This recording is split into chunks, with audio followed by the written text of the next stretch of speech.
Bueno, vamos ahora a entrevistar al portavoz de Sanidad del Grupo Parlamentario Popular en las Cortes.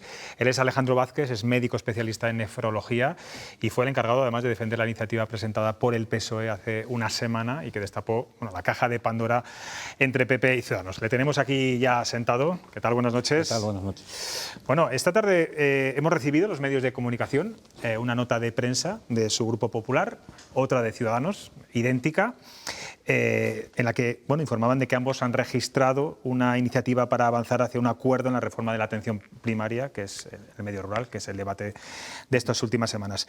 ¿Esto es un reencuentro entre ambos partidos? ¿Ahora sí ya han sellado la paz? Yo creo que es la constatación de algo que venimos trabajando los dos últimos años. Es decir, estamos acordando, estamos trabajando por tomar medidas que beneficien a la sanidad de Castilla y León, y ya se anunció en el pasado pleno, en mi intervención, que dijimos que esas enmiendas que no fueron aceptadas por el Partido Socialista serían presentadas en el siguiente pleno, y así ha sido.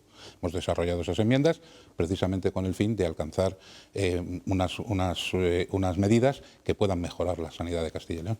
Pero es un acercamiento entre PP y Ciudadanos, que no lo ha habido durante estas 2 semanas. Está claro que lo hemos presentado conjuntamente, y conjuntamente significa juntos. Ustedes en esta proposición no de ley piden a la Junta garantizar la asistencia presencial médica y de enfermería en todos los consultorios locales de Castilla y León. Esa y otras reclamaciones, digamos, sería la base para la reforma sanitaria futura. ¿Pero es posible comprometerse a todo esto pese a la falta de facultativos de médicos? Pues mire usted, es difícil. El hablar de la presencia en los consultorios locales responde a aquello que ha hecho el Partido Popular en los últimos 30 años, prestar servicios en el medio rural de proximidad. Evidentemente, ese modelo que hemos mantenido, ese modelo que también ha sido valorado por la sociedad de Castilla y León, tanto desde el punto de vista urbano como en el punto de vista rural, no deja de ser un modelo de proximidad. Y verdaderamente ese modelo va cambiando y hay que transformarlo a lo largo del tiempo, porque la sociedad rural de Castilla y León no es igual ahora que hace 30 años, es muy diferente. Y de luego hay una serie de circunstancias alrededor, como ha dicho usted, que es la falta de médicos, que deben de condicionar esa medida. Pero si basamos la proximidad como frontispicio y hablamos de diálogo tanto con los profesionales que trabajan y que tienen que poner en marcha la asistencia, como con los representantes auténticos de los ciudadanos, que son los ayuntamientos y las diputaciones, es posible, con dificultad, poder tener asistencia sanitaria en el medio. En cualquier caso sería un periodo transitorio, ¿no?, hasta que se lleve a cabo esa reforma sanitaria. También piden al Gobierno central una convocatoria extraordinaria de MIR para la atención de medicina familiar, que agilice la homologación de los especialistas sanitarios que son de fuera de la Unión Europea, y un plan nacional de especialistas sanitarios. ¿Así se resolvería la falta de médicos? Mire usted, el tema de la falta de médicos no es un tema fácil. La falta de médicos, 2 y 2 no son 4. Es decir, hay muchos componentes que tienen cabida en este problema. Y verdaderamente hay responsabilidades diferentes en las comunidades autónomas y responsabilidades diferentes en quien detenta la labor de coordinación del Sistema Nacional de Salud, que es el Ministerio de Sanidad. La convocatoria MIR solo la puede sacar el Ministerio de Sanidad, y pedimos una convocatoria extraordinaria precisamente para empezar a absorber esa bolsa de 7.000 grados licenciados en medicina que no pueden ser contratados por el sistema público. Queremos que se agilicen las homologaciones de los títulos, que también son exclusiva del Ministerio de Sanidad, y por lo tanto que se haga con las garantías que se está haciendo, pero que se agilice para poder permitir a los sistemas de salud de cada una de las comunidades autónomas contratar esos médicos. Y hay algo muy importante. El problema de la falta de médicos no es solo de Castilla y León, no es solo de Aragón, no es solo de Castilla-La Mancha, es de todo el Sistema Nacional de Salud. Todas las comunidades autónomas, independientemente del color político, se han quejado de la falta de médicos, y por lo tanto es necesario planificar en todo el Sistema Nacional de Salud esa falta de médicos, y eso solo se hace con un acuerdo coordinado por el Ministerio. ¿Y qué puede hacer la Junta de Castilla y León también para solucionar este problema? Pues la Junta de Castilla y León en estos 3 aspectos tiene poca capacidad de solucionar. La Junta de Castilla y León está haciendo muchas cosas dentro de sus competencias. Por ejemplo, se ha abierto un concurso de traslados abierto y permanente en los últimos 2 años, que está funcionando y permite estabilizar plantilla. Se están convocando ofertas públicas de empleo, aun a pesar de haber tenido el coronavirus, aunque se han retrasado, y se han comprometido, nos hemos comprometido todos a que sean durante 2 años. Es decir, eso hace estabilizar plantilla. Se ha abierto una contratación extraordinaria a los residentes que han terminado su periodo formativo en Castilla y León y de fuera de Castilla y León, con un contrato de 2 más 1 año. Esas son competencias que tiene la Junta de Castilla y León. El resto de competencias no están, por desgracia, en la Junta de Castilla y León, están en el Sistema Nacional de Salud. Señor Vázquez, ayer en esta misma silla, a esta misma hora, estaba aquí sentado el presidente del Consejo de Colegios de Médicos de Castilla y León, José Luis Díaz Villarig, y quiero que vea lo que dijo cuando hablábamos en referencia a lo que también aseguró el vicepresidente de la Junta, cifrando en más de 10.000 euros lo que puede cobrar un médico rural en Castilla y León. Vamos a verlo. Lo voy a decir claramente, solo por eso debería de dimitir. Porque él sabe el esfuerzo que le cuesta a un médico para ganar esas cantidades de dinero.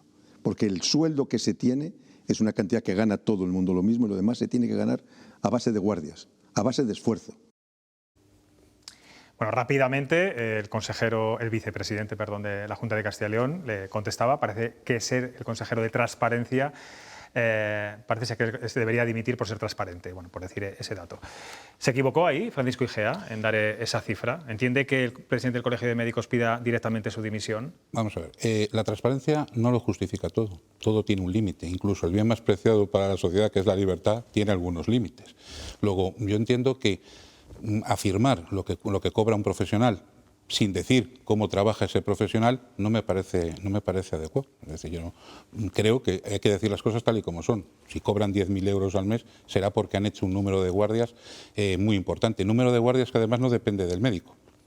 Depende de quien gestiona el trabajo del médico. Por lo tanto, yo creo que ese aspecto, si no está bien explicado del todo, decir que ganan 10.000 euros pues, verdaderamente no parece adecuado. A mí no me parece y entiendo adecuado. Usted que es médico lo sabrá, que es una cuantía muy excepcional, ¿no? Que es algo normal. Yo que trabajo asistencialmente no llego. No. Bueno, también piden ustedes el desarrollo de la cita previa en el medio rural. Hoy precisamente hemos preguntado a nuestros seguidores de Twitter, ahí ven la pregunta, ¿creen que la cita previa debería trasladarse también a la sanidad del medio rural? Y bueno, yo la verdad no sé si han votado mucho a gente del medio rural o de las ciudades. Bueno, el caso es que dicen que sí, el 60%, y un 40% cree que no. La cita previa ha venido para quedarse. Estoy pensando sobre todo en la gente mayor que vive en los pueblos lejanos, con falta de cobertura, en fin, que se manejan mal con el móvil, con las nuevas aplicaciones. La cita previa lleva muchos años en la urbana y debe de venir al mundo rural porque ayuda a organizar la asistencia. Ahora bien, una cosa es la cita previa y otra cosa es qué sistema damos de cita previa. Nosotros pretendemos verdaderamente que el sistema de cita previa sea un sistema personalizado, es decir, que haya una persona detrás de un teléfono que diga exactamente usted tiene cita tal día, tal hora y con tal doctor. No porque la gente del medio rural sea más o menos lista o sea más o menos tonta, sino porque todos sabemos que en el medio rural hay gente mayor, y yo que ahora mismo estoy trabajando y he estado trabajando en asistencia telefónica durante la pandemia, muchas veces cuesta mucho hablar con alguien que tiene problemas de audición, alguien que no te entiende bien.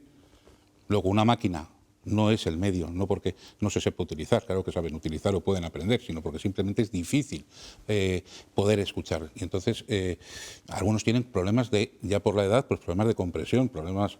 entonces, hay que adaptar esa cita previa y hay que darla de un modo personal.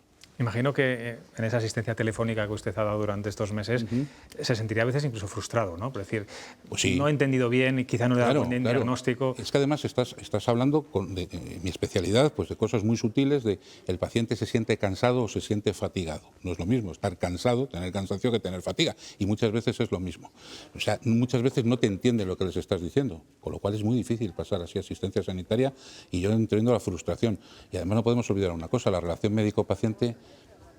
Hay organizaciones colegiales y sindicales que la quieren declarar patrimonio inmaterial de la humanidad. Pues hombre, yo no sé si la deben de declarar patrimonio inmaterial de la humanidad, pero de luego no se puede perder, es un bien fundamental la asistencia sanitaria.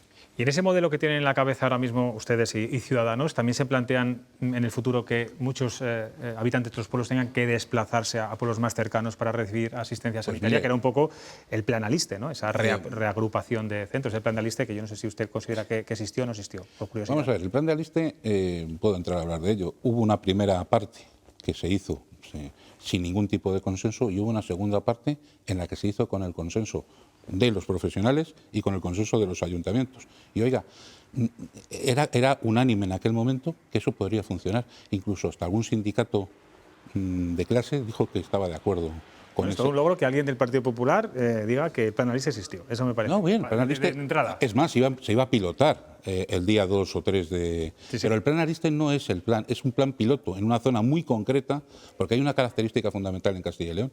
No es lo mismo Aliste que la Ribera del Duero. No es lo mismo Aliste que Merindades. No es lo mismo Aliste Habrá que que Tierra de adaptarse Campo. a cada Claro, por lo zona, tanto, hablar de un plan general, como habla alguna fuerza política, el Partido Socialista concretamente, es no decir nada, porque no existe un plan general. Ha existido un pilotaje. Efectivamente, es un pilotaje que iba a empezar el día antes o el día después de empezar la pandemia. Bien, eso sí que existe, claro. Respecto a lo del desplazamiento. El desplazamiento. Bueno, pues es posible que en algunos sitios, al disminuir el número de veces que puede ir un médico a un consultorio, hay mayor número de días que hay que trasladar a los pacientes desde su núcleo hacia el centro de salud. Y sí que es importante mejorar ese aspecto del transporte, lo que se llama el transporte a la demanda, y sobre todo adaptarlo a las características de la población a la que va a servir. O sea, pensar que un paciente mayor, de los que hay en nuestros municipios, es ágil para subir a un autobús, pues a veces cuesta verlo. A lo mejor hay que dar otro tipo de transporte mucho más adaptado. El Partido Socialista y Podemos han dicho estos días que esto es una excusa para hacer un adelanto de las elecciones en Castilla y León. ¿Usted descarta unas elecciones anticipadas en nuestra comunidad? Las elecciones anticipadas solamente la prerrogativa es del presidente. Entonces, el presidente ha sido muy claro lo que ha dicho. Él va a mantener la legislatura siempre y cuando haya estabilidad. ¿Qué le pasa al Partido Socialista? Que está perdido en una serie de cosas que verdaderamente resulta grotesco. Es decir, quien verdaderamente durante la pandemia se permitió hacer una moción de censura en el peor momento de la pandemia, cuando muchos castellanos y leoneses, centenares todos los días se contagiaban, los hospitales estaban llenos y le preocupó nada, ahora parece que se preocupa por si va a haber elecciones. Lo que hay que preocuparse es por resolver todos los días los problemas de los castellanos y leoneses, y se les ha invitado a hacerlo, y como siempre se niegan a sentarse. ¿Cree que el PSOE se sentará finalmente a negociar? Es una decisión que tiene que tomar el PSOE. Estamos habituados a que no se siente. Está haciendo una oposición como el perro del hortelano, ni presenta ideas y se opone frontalmente a las ideas de los demás, con lo cual no me extrañaría nada que no se sentara, porque parece que la sanidad de Castilla y León y los municipios de Castilla y León no le importan.